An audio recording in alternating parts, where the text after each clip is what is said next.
Hey guys, Ryan from IronMartialArtsOnline.com, and yes, it's a martial arts video. I know it's baseball equipment and professional gear here, but we're doing something a little unique in our studio out of Boston area, Mass. We do some unique training, and not with our children or teen classes, I should say. This is for like experienced adult trainer instructors that come from around New England to train with us, have some fun.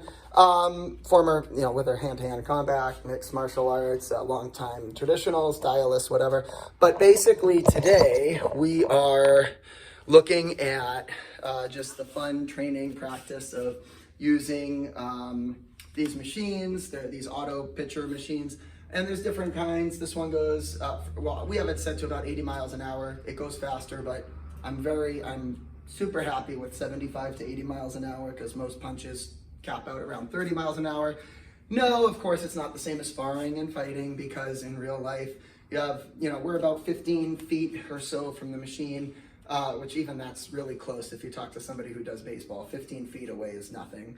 But in real life, you have somebody right in front of you and they're doing everything because the 8 points, right? 1, 2, 3, 4, 5, 6, and 7, 8 for the hands and feet. And so you have all these different striking methods coming at you. It's not the same thing, but it's pretty cool in that you'll never have something come this fast at you for reaction time, at least by a human. And so this is the best thing we've seen for dealing with reaction times and reflexes and coordination. And you can actually add, well, first of all, as a disclaimer, liability, all that. Nobody should ever use this equipment for this and do this. Nobody should ever do this, period.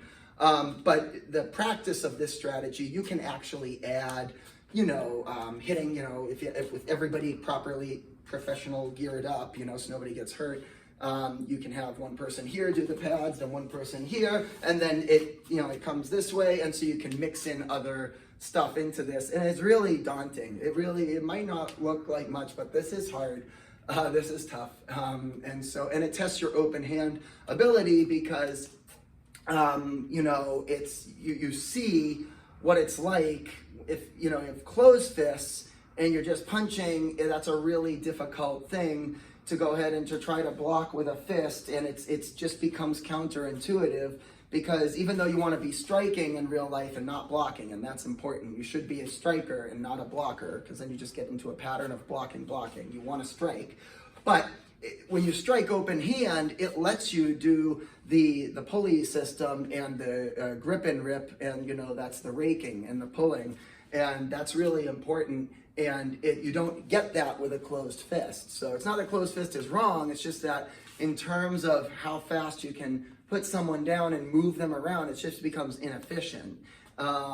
It's wasted motion because as you retract back, you're not doing anything, whereas with open hand, you could be doing something and moving them out of the way, even if they have good guard, So here it is.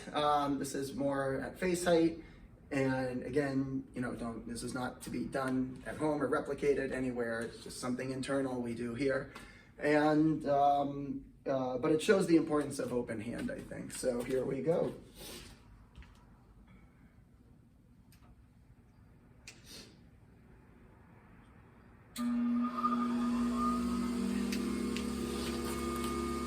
Oh boy.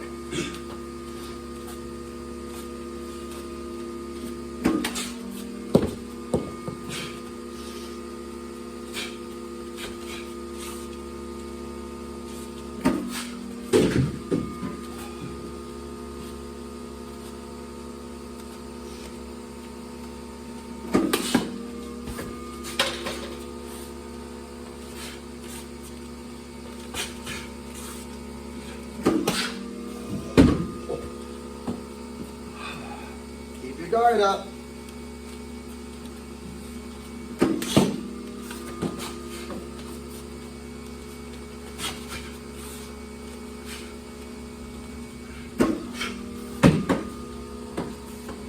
All right, we'll try to stay right in front now. No more bobbing and weaving. Hold your form.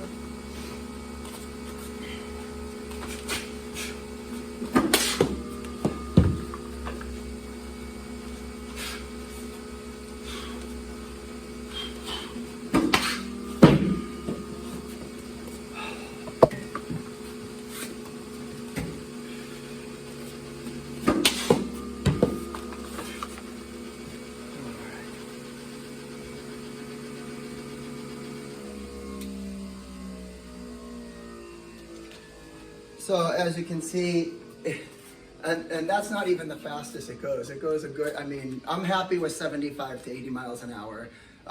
These guys are not actual real baseballs. We get a lot of questions and comments. These are half weight of real baseball, but half weight at that, 15 feet away at whatever, 75, 80 miles an hour, that's enough.